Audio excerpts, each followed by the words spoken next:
सुप्रिया श्रीनेत, सरकार का ये कहना है कि हमने अपनी तरफ से तो कोशिशें कर ली है, प्रस्ताव वो ठुकरा रहे हैं। ऐसा लग रहा है जैसे एक स्ट्रैटेजी अपनाई जा रही है कि लंबा ये खींचेगा जब तक किसान नहीं आते, क्योंकि किसान ठुकरा रहे हैं।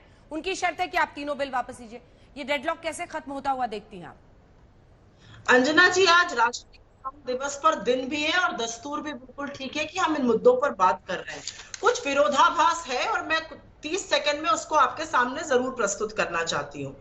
पहले तो एसोचैम की जिस स्टडी को आपने कोट किया वो कहती है 3500 करोड़ का डेली नुकसान हो रहा है क्योंकि किसान जो है वो आंदोलन पर बैठे हैं। तो ये तो बहुत बड़ी खबर है और इसलिए बड़ी खबर है क्योंकि अभी तक तो ये कहा जा रहा था कि कुछ ही किसान इसका विरोध कर रहे हैं, बाकी सब तो साथ में है। तो बाकी सब किसानों के साथ में होने के बावजूद इतना नुकसान हो रहा है, तो इसका मतलब यह है कि व्यापक रूप से किसान उद्वेलित और आंदोलित है। दूसरा बात आपने कही कि बिल्कुल सही बात कही कि अर्थव्यवस्था चरमरा चुकी थी, उसको संभालने की जिम्मेदारी सबकी है। सच तो यह है किसानों ने वो जिम्मेदारी बखूबी निभाई, सिर्फ एक एग्रीकल्चरल रो किया था, बाकी सब नेगेटिव में था। लेकिन उन पर अब फिर से लाद देना कि आप ही अर्थव्यवस्था संभालिए, वो तो सरकार का काम है। सरकार को भी तो समझना चाहिए ना कि अपने अर्थव्यवस्था को संभालने के लिए सरकार क्या कर रही है। तीसरी बात कही गई किसान हमारी आन बान शान है। बिल्कुल सही बात है, किसान हमारी रीढ़ की हड्डी है, हमारी आन बान शान है। वो नक्सलवादी, माओवादी, आतंकवादी, चीन पाक एजेंट नहीं है। और चौथी बात मैं ये जरूर कहना चाहती हूँ, आज सुबह से ये चल रहा है कि प्रधानमंत्री 25 दिसंबर को 18,000 करोड़ रुपए किसान सम्मान निधि में बांटेंगे। ये नेक्स्ट इंस्टॉलमेंट है, ये तो दस्तूर है, ये आना ही है इंस्टॉलमेंट, ये वो करेंगे। इसमें कौन सी बड़ी बात है? हर छोटी बात को इतना क्यों बढ़ाया जाता है? ये तो इंस्टॉलमेंट आना है, चाहे प्रधानमंत्री जी प्रेस कॉन्फ्रेंस करें, चाहे बात करें चाहे ना करें, ये तो गैजेट में ये अपने आप आएगा। और मैं छोटी सी बात कह के अपनी बात कह के समाप्त करूंगी। हाँ। कि किसान को बरगला हम रहे हैं, बहका हम रहे हैं, दुष्प्रचार हम कर रहे हैं, और फिर कहा जाता है विपक्ष के अंदर तो दिमाग ही नहीं है। तो बेला विपक्ष ये सब कुछ कर रहा है, मतलब कुछ तो विरोधाभास भी कम किया जाए ना।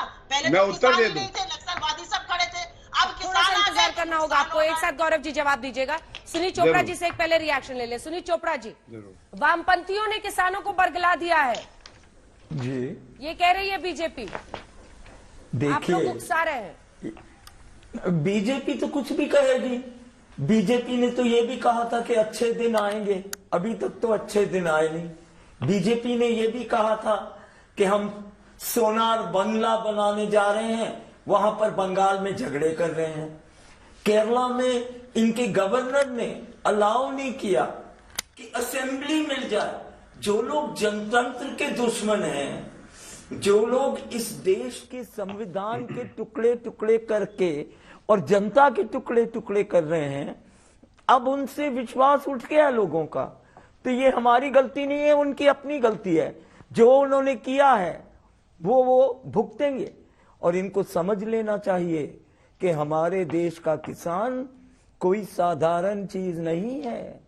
हमारे देश का किसान हमारी सीमाओं को भी मजबूत रखता है, हमारे खेतों को भी हरे। आप समझ लो, कहा जाता है सूरा सो पहचानिए जो लड़े दीन के हेत, पुरजा पुरजा कट मरे कबू न छाड़े खेत। तो ये जो चोरी करने आ रहे हैं, इनको सीख लेना चाहिए। किसान ने कई तरह के चोर देखे हैं, कई तरह के बाजीगर देखे हैं। आप बाजीगरी और चोरी से इनको बहला नहीं सकते। ये जवाब देंगे और मजबूती से देंगे, और देश इनके साथ है। गौरव जी जल्दी से छोटा सा जवाब। महाराष्ट्र के भी आ रहे हैं, बाय द वे।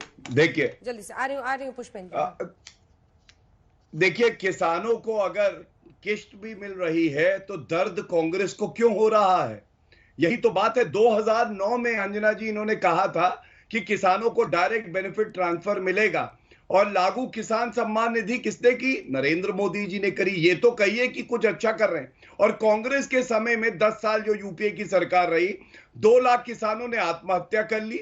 8 साल तक एमएसपी लागू नहीं करा स्वामीनाथन जी ने जो कहा था। और राजस्थान और छत्तीसगढ़, मैं आपको बताऊं, इन्होंने गंगा जल हाथ पे लेके कसम खाई थी कि हम 10 दिन में कर्जा माफ करेंगे। आज सुप्रिया जी आपके चैनल पे कह दे कि राजस्थान और छत्तीसगढ़ के सारे किसानों का कर्जा माफ कर दिया है। इन्होंने वहां किया ही नहीं। अब मैं एक बड़ी बात कहूंगा, देखिए, कोई भी बातचीत होगी, सुझाव किसानों के माने जाएंगे, क्योंकि अगर वो कोई बात कह रहे हैं तो उसको हम गंभीरता से लेते हैं। लेकिन शर्जील इमाम किसान नहीं है, उमर खालिद किसान नहीं है, राहुल गांधी जो संसद नहीं गए तीनों बिलों पे चर्चा करने, वो किसान नहीं है। उनको यह भी नहीं पता होगा कि कौन सी फसल क्या है। इसलिए सुप्रिया जी, जब संसद चल रहा था तो राहुल गांधी को वहां रहना चाहिए था, नहीं रहे, ये पूरे देश को जानना है। और लेफ्ट के लिए कहूंगा, केरला में क्यों नहीं एपीएमसी एक्ट लागू करते हैं, ये भी बताइए। और अच्छे दिन जो कहा था नरेंद्र मोदी जी ने,